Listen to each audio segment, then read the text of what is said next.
Si ça vous regarde, ça nous regarde. Bonjour à toutes et à tous et bienvenue dans votre émission de société. Ils sont fans de cartes à collectionner, de jeux de société ou encore de Lego ou de Playmobil. Depuis quelque temps, le terme jouet pour adultes est couramment utilisé. Mais parle-t-on véritablement de jouets? Pas vraiment. Entretien d'une certaine réflexion, d'une certaine dextérité et surtout d'un maximum de liens sociaux entre passionnés dans un premier temps et désormais auprès d'un plus large public. On évoque tout cela avec nos trois invités. Laurent Sévère, bonjour. Bonjour. Vous êtes joueur et collectionneur de Lego et animateur de Lego. Vous avez notamment proposé le salon Spin à Brick il y a quelques temps. On se détaille tout ça dans quelques instants. Théotine Bernardin, bonjour. Bonjour. Vous êtes joueur de jeux de société et propriétaire, animateur du Presbytère. C'est un escape game. Attendons.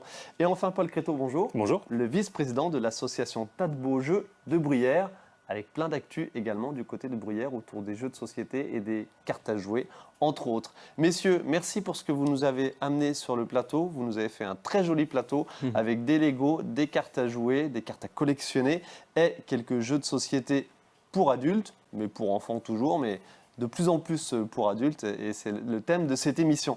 Allez, justement, donc Laurent Sévère, un petit mot sur les Lego, dans un premier temps.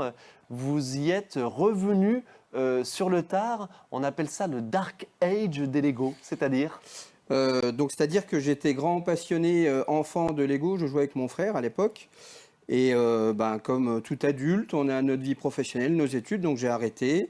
Et en 2011, je suis devenu enseignant et j'ai voulu, avec des pratiques pédagogiques innovantes, je me suis remis au Lego, puis de là, ça a commencé. Donc, le nouvel âge des Lego pour les adultes. Vous êtes enseignant en mécanique au lycée Pierre-Gilles de Gênes à Gérardmer. Oui. Et les Lego, aujourd'hui, c'est pour vous aussi un véritable support professionnel et pédagogique.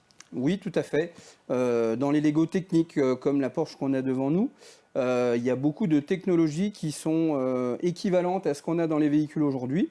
Et donc j'anime chaque année, au mois de décembre, avant les vacances de Noël, des ateliers Lego techniques avec les internes, afin d'avoir une approche différente avec eux des technologies, et aussi pour passer un bon moment avec eux.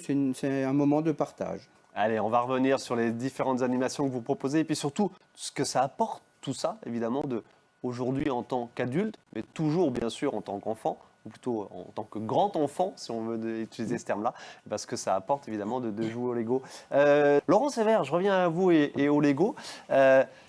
Vous avez juste à côté de la plante, alors tiens, la plante, c'est grosse mode de Lego, c'est la gamme botanique de chez Lego. Oui, donc là c'est une orchidée là. Donc c'est pas ma plante, c'est la plante de ma femme qu'elle a eue pour son anniversaire. Vous pouvez la prendre pour montrer-la nous bien en image, pendant qu'on est... Hop, voilà.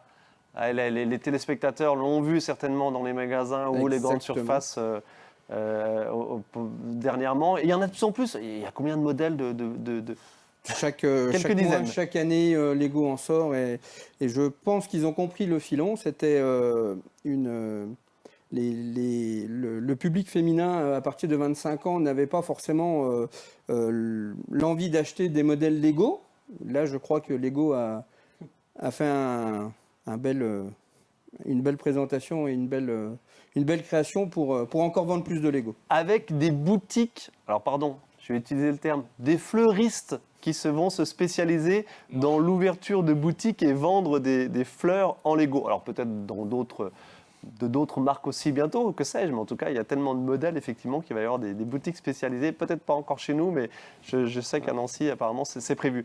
Laurent Sévère, on voit quelques images d'une animation qui avait lieu au musée Pierre-Noël de Saint-Dié-des-Vosges, avec, là, on voit une reconstitution en Lego, bien sûr, de la cathédrale de Saint-Dié qu'on a reconnue. Les Lego, aujourd'hui,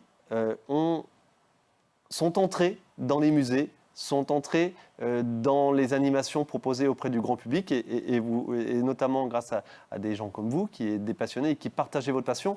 On va tout de suite voir quelques images en 2019 de la première édition, et la seule, hélas, du salon Spin à Brick. C'était au centre des congrès à Épinal, une convention Lego, comme on appelle ça.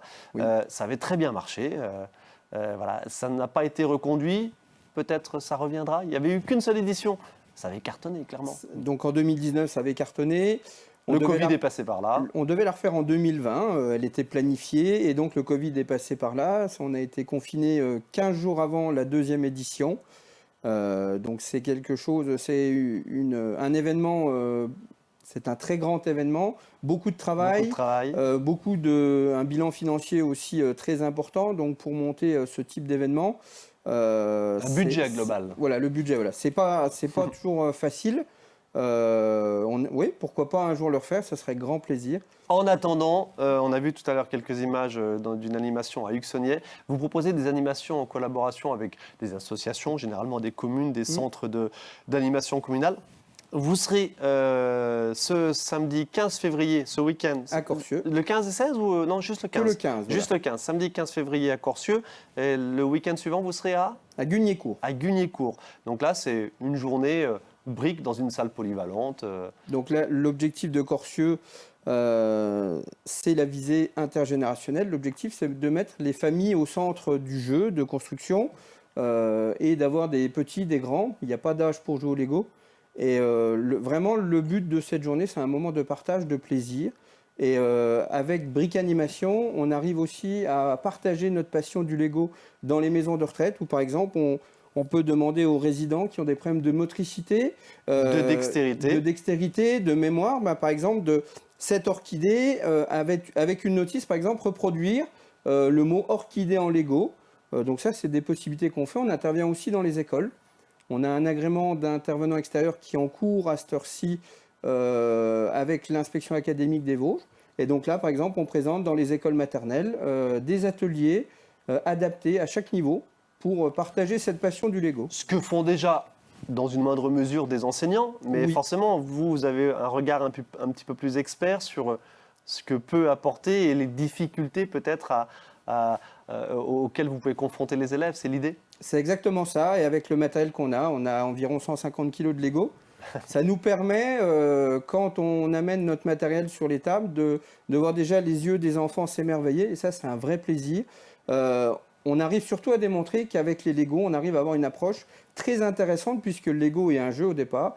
Et tout ce qui est jeu pour les enfants est une excellente opportunité de faire progresser les enfants sur les compétences qu'ils doivent acquérir à l'école. Je pense par exemple à ce pixel art. Montrez-le nous, pardon, parce que si vous pouvez l'attraper. Hop. Oui, hop. Donc Alors pixel art là, avec, on a la notice. avec donc, une notice. Voilà, donc ça c'est une activité. On est juste devant vous. C'est une activité qu'on réalise en école maternelle. Hop, Alors, je levez lève, là. voilà. Voilà, clac. Et par exemple, en école maternelle, on réalise ce genre de pixel art. C'est donc un pixel art 10 par 10. Avec les plus grands en école élémentaire, on est capable de faire un pixel art 24-24. Et pourquoi pas, par exemple, avec les enfants, le matin, faire une partie, un modèle. Et l'après-midi, avec une autre lince, faire une symétrie. C'est-à-dire, on va démonter la moitié et les élèves sans notice devront réaliser une symétrie. Donc, on a énormément de possibilités pédagogiques avec les Lego. Et ça, c'est très intéressant. Et vous nous parlez d'un agrément par rapport à la direction académique des services de l'éducation nationale, comme quoi, effectivement, voilà, tout le monde y trouve son compte et tout le monde y voit de l'intérêt. Les prochains rendez-vous de Brick Animation, quels sont-ils? À part donc le week-end prochain et là, le suivant à Gugnécourt. À Gugnécourt, on a des contacts avec les maisons de retraite en ce moment, avec des accueils de loisirs aussi, où est-ce qu'on intervient beaucoup. Et donc là, Pas d'autres dates fixes après Pas actuellement encore. Pas actuellement, mais affaire à suivre parce que je pense que vous allez être sollicité. Alors, il y a beaucoup de contacts qui ont été pris, on a fait beaucoup de devis, donc on sait que ça prend un peu de temps à se monter, donc voilà. Et on sera présent à Jeux et compagnie avec grand plaisir cette année encore. Bien sûr, Jeux et compagnie. J'ai pas les dates, pardon, c'est quand?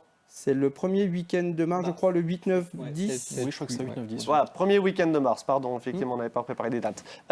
Merci à vous, parce qu'à chaque fois, sur toutes vos animations, vous avez fabriqué ce petit camion avec notre logo, Vosges TV, et il y a le car régie à l'intérieur. Et puis à chaque fois, vous mettez un petit plateau avec des caméras, etc. Voilà. On vous retrouve d'ailleurs en train de faire une interview avec un Esquimau à la main.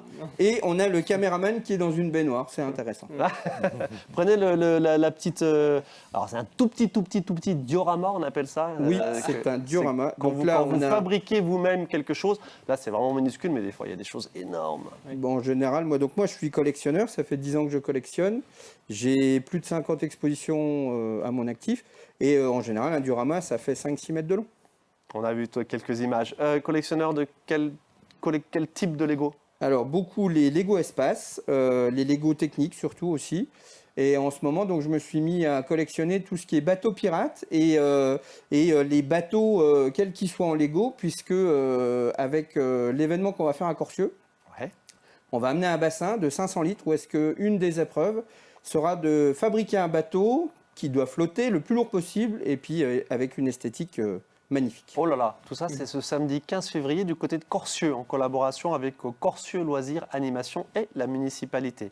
Une des animations proposées par Brick Animation au cours des prochaines semaines, des prochains mois. Nouveaux joueurs et de s'adapter aux nouveaux modes de consommation. Et il y en a aussi pour tous les prix. Je me permets aussi de le Exactement. préciser parce que ça a son importance. Les Lego, on sait que ça reste un petit peu cher, neuf, mais il y a tout un marché de l'occasion et il y a des journées d'animation comme vous proposez, Laurent Sévère, pour aller se confronter, se frotter à d'autres fans de Lego et des concours carrément que vous proposez et des ateliers de création sur des thèmes divers et variés. Affaire à suivre. Merci messieurs, merci à tous les trois de votre participation à cette émission. Bonne continuation dans vos animations respectives. Merci. Théotime Bernardin, on vous retrouve facilement au niveau de l'Escape Game, le presbytère, presbytère ouais. à Tendon. C'est ça. Donc Voilà.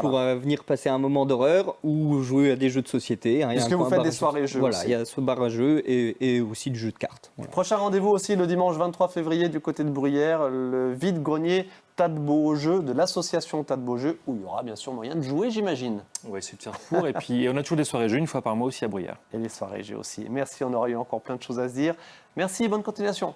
Merci Ludovic. Merci à vous de votre attention et on se retrouve la semaine prochaine pour une nouvelle émission.